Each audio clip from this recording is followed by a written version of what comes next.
Ronaldo, 8 choses à connaître sur l'ancienne star de la Seleção 1. En 1998, il était celui que la France du foot craignait le plus.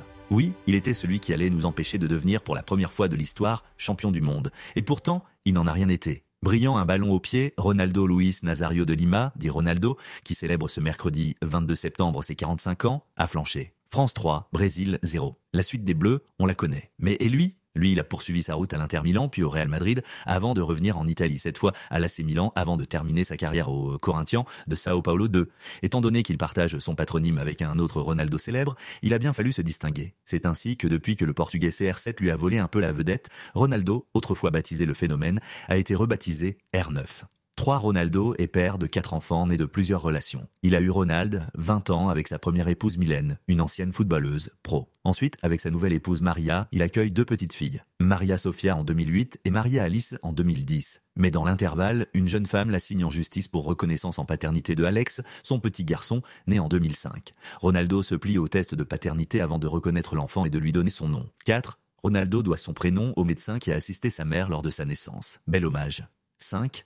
En 1996, il a à peine 20 ans lorsqu'il participe avec la Seleção aux Jeux Olympiques d'Atlanta et remporte le bronze. On lui fait floquer sur son maillot non pas Ronaldo, car un défenseur plus âgé de la sélection s'appelait ainsi, mais Ronaldinho, le petit Ronaldo. À l'issue de la compétition, il demandera à ne plus être affublé de ce nom. 6.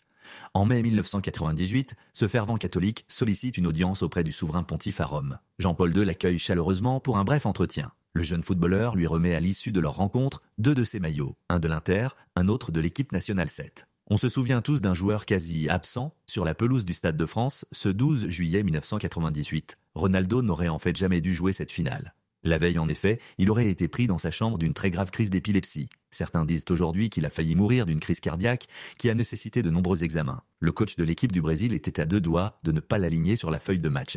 Avant de se raviser par peur d'un scandale national d'une ampleur stratosphérique.